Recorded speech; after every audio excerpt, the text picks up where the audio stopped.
வணக்கம். என் பேர் doctor SP Nisha. நான் ஒரு ஹோமியோபதி மருத்துவர். கடந்த 2006லேருந்து நான் ஹோமியோபதி பிராக்டிஸ் பண்றேன்.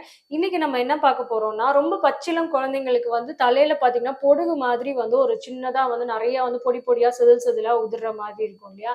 ஸோ இது வந்து எவ்வளோ நல்லா வந்து ஹோமியோபதியில சரி பண்ண முடியும் அப்படின்ற அவேர்னஸ் வீடியோ தான் இது. இந்த மாதிரி நம்மளுக்கு வந்து தலையில வந்து குழந்தைங்களுக்கு அந்த மாதிரி நம்மளுக்கு தூள் தூளா டாண்ட்ரஃப் மாதிரியே இருக்கிற மாதிரி இருக்கும் நமக்கு. ஸோ இது குளிச்சதுக்கு அப்புறமா லைட்டா வந்து நம்ம டவல்ல வந்து தொடச்சோம் அப்படின்னா, இல்லாட்டி லைட்டா வந்து சின்னதா வந்து பேபி கோம்ப் வச்சு நம்ம சீவுனோம் அப்படின்னா, செதில் செதிலா நமக்கு வரும். இது வந்து இன்ஃபான்டைல் செபராய்க் டெர்மடைட்டிஸ் அப்படின்னு சொல்லுவோம். இது எதனாலனா, அந்த குழந்தைங்களுக்கு அந்த நமக்கு ஹேர் ஃபாலிகல்ஸ்க்கு கீழ உள்ள ஆயில் செக்ரீஷன்ஸ் வந்து ரொம்ப இருக்கிறனால, அந்த டைம்ல நமக்கு வந்து ஒரு 2 மாசத்துலருந்து 1 வயசுக்குள்ள நம்மளுக்கு நெறைய குழந்தைங்களுக்கு இந்த மாதிரி இருக்கும். ஸோ ஃபர்ஸ்ட்டு ஒரு மொட்டை எடுத்ததுக்கு அப்புறம் அந்த மாதிரிலாம் வந்து அவங்களுக்கு நல்லா வந்து அது வந்து போயிடும். ஸோ இந்த மாதிரி இருக்கவங்களுக்கு நம்ம வந்து யூசுவலா என்ன பண்ணணும்னா, நல்லா வந்து குழந்தைங்கள வந்து ஷாம்பு போட்டு பேபி ஷாம்பு போட்டு நல்லா குளிக்க வச்சதுக்கு அப்புறமா, லைட்டா வந்து பேபி கோம்ப் வச்சு லைட்டா வந்து அவங்களுக்கு இல்லாட்டி பேபி கோம்ப் பிரஷ்ன்னு இருக்கும். ஸோ அத வச்சு நல்லா வந்து லைட்டா மெதுவா வந்து நம்ம வந்து கோம்ப் பண்ணி விட்டோம் அப்படின்னா, அந்த செதில் செதிலா உள்ளது வந்து உங்களுக்கு வந்துரும். ஸோ சில குழந்தைங்களுக்கு பார்த்தீங்கன்னா, ரொம்ப ஜாஸ்தி இருக்கும். இதுக்கு பேர் வந்து இங்கிலீஷ்ல வந்து கிரேடில் கேப் அப்படின்னு சொல்லுவோம். அது ஒரு கேப் மாதிரி நமக்கு வந்து தொட்டில் குழந்தைங்களுக்குலாம் இருக்கிற மாதிரி இருக்கும். அது மஞ்ச கலர்ல செதில் செதிலா இருக்கிற மாரி. டாண்ட்ரஃப் மாரியே தான் இருக்கும். ஆனா டாண்ட்ரஃப் கிடையாது இது. இது நார்மல் தான் இது. ஸோ இதனால வந்து எந்த பாதிப்புமே குழந்தைக்கோ, மத்தவங்களுக்கோ கிடையாது. இத வந்து நம்ம வந்து இந்த மாரி ஷாம்பு போட்டு, ஆயில்லாம் நல்லா தடவி விட்டு, நம்ம எடுத்து விட்டாலுமே, திருப்பி திருப்பி கொஞ்சம் ஃபார்ம் ஆகுற மாதிரியும் இருக்கும். ஒரே ஒரு இடத்துல மட்டும் திருப்பி திருப்பி ஃபார்ம் ஆயிட்டே இருக்கிற மாதிரி இருக்கும். அதே சமயம் வந்து பார்த்தீங்கன்னா, சில குழந்தைங்களுக்கு வந்து உங்களுக்கு புருவத்திலயோ, காது பகுதியிலயோ, வேற இடத்துலயோ வந்து உங்களுக்கு பரவுற மாதிரியும் இந்த ப்ராப்ளம்ஸ் இருக்கும். ஸோ இந்த மாதிரி இருந்தா மட்டும் தான் நமக்கு வந்து ட்ரீட்மெண்ட் வந்து தேவ. உங்களுக்கு திருப்பி திருப்பி வந்துகிட்டே இருக்கு. இல்லாட்டி போவே மாட்டேங்குது. எவ்வளோ தடவ நம்ம பிரஷ் பண்ணி ரொம்ப வலிக்காம எடுக்கணும். இல்லாட்டி நம்ம ரொம்ப ஹார்ஷா எடுத்துட்டோம்னா, அந்த இடத்துல வந்து உங்களுக்கு பிளட்டே வர ஆரம்பிச்சுரும். ஏன்னா குழந்தைங்களோட ஸ்கின் வந்து ரொம்ப சாஃப்ட்டா இருக்கும். ஸோ ரொம்ப ரொம்ப பார்த்து பக்குவமா தான் அத செய்யணும் நம்ம. ஸோ அந்த மாதிரி செஞ்சுமே நமக்கு வந்து ப்ராப்ளம் வந்து திருப்பி திருப்பி ஃபார்ம் ஆயிட்டே இருக்கு.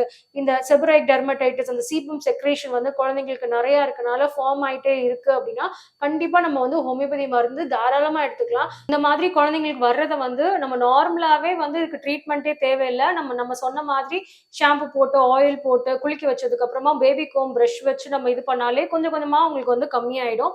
சில குழந்தைங்களுக்கு வந்து ஒரு இடத்துல மட்டும் அப்படியே ஸ்டாக்னன்ட்டா இருக்கும். திருப்பி திருப்பி வந்துட்டே இருக்க மாரி இருக்கும். அது போகவே போகல அப்படின்ற மாரி இருக்கும்.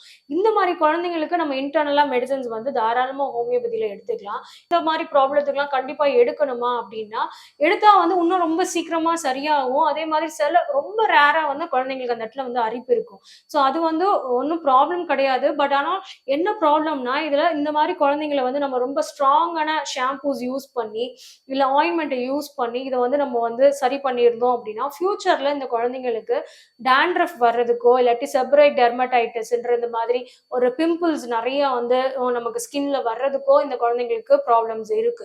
ஸோ இந்த குழந்தையா இருக்கும்போதே இந்த ப்ராப்ளத்துக்கு நம்ம இன்டர்னலா மெடிசின் சாப்பிட்டு நம்ம சரி பண்ணோம் அப்படின்னா, அவங்க ஸ்கின்ல வந்து எந்த ப்ராப்ளமே ஃபியூச்சர்ல நமக்கு வராது. ஸோ ரொம்ப ஜாஸ்தியா இருக்கு. ஸோ சில குழந்தைங்களுக்குலாம் இந்த இந்த இன்ஃபான்டைல் டெர்மடைட்டிஸ், இந்த செபராய்க் டெர்மடைட்டிஸ் வந்து வேற இந்த புருவத்துல, கண் இமைகள்ல, உங்களுக்கு காது பகுதியில இங்கெல்லாம் ஸ்ப்ரெட் ஆகுற மாரி இருக்கு. நமக்கு வேற வந்து டயப்பர் ரேஷ்ன்னு சொல்லுவோம். கான்டாக்ட் டெர்மடைட்டிஸ் மாரி ப்ராப்ளம்ஸ் இருக்கு அப்படின்னா, கண்டிப்பா அவங்க ஸ்கின்ன வந்து ஸ்ட்ரெங்தனிங் பண்றதுக்காக, இம்யூனிட்டிய டெவலப் பண்றதுக்காக தாராளமா ஹோமியோபதி மெடிசின்ஸ் எடுத்துக்கலாம். இதுல வந்து ஹோமியோபதி மெடிசின்ஸ் வந்து இந்த கிரேடல் கேப்புக்கு நெறைய மெடிசின்ஸ் இருக்கு. முக்கியமா நாட்ரமர், கேலிசல், கிராஃபைட்டிஸ் இந்த மாரி நெறைய மருந்து இருக்கு. ஸோ இந்த குழந்தைக்கு ஏத்த மாதிரி உள்ள மெடிசின்ஸ் அவங்களுக்கு எந்த மாதிரி ப்ராப்ளம்ஸ் இருக்கு, திருப்பி திருப்பி வருதா, இல்லாட்டி ஒரு தடவ வந்து போறதே ரொம்ப ஹார்டா இருக்கா, அந்த லைட்டா வந்து மேலோட்டமா எடுத்தாலும் திருப்பி திருப்பி கீழ இருந்து அந்த லேயர்ஸ் வந்துகிட்டே இருக்கா, இந்த மாதிரி எல்லாமே ரீசன்ஸ் பார்த்துட்டு நம்ம ரொம்ப அழகா வந்து ஹோமியோபதியில சரி பண்ண முடியும். ஹோமியோபதிய ரொம்ப இந்த பச்சிளம் குழந்தைங்களுக்கு தாராளமா நம்ம குடுக்கலாம். எந்த விதையான சைட் எஃபெக்ட்ஸுமே கிடையாது. நீங்களா செல்ஃப் மெடிகேட் பண்ணாதீங்க. நீங்களா வந்து மெடிக்கல்ஸ்ல வாங்கி நீங்க மருந்து குடுக்காதீங்க. ப்ராப்பரா ஹோமியோ டாக்டர்ட்ட நீங்க கன்சல்ட் பண்ணி, நீங்க வந்து எந்த மாதிரி அளவு, எப்படி குடுக்கணும் அப்படின்றதெல்லாம் நம்ம வந்து டாக்டர்ட்ட கேட்டு நீங்க குடுக்கும்போது ரொம்ப நல்லா இம்ப்ரூவ்மெண்ட்ஸ் இருக்கும். சீக்கிரமாவே இதுலருந்து வெளிய வந்துரலாம்.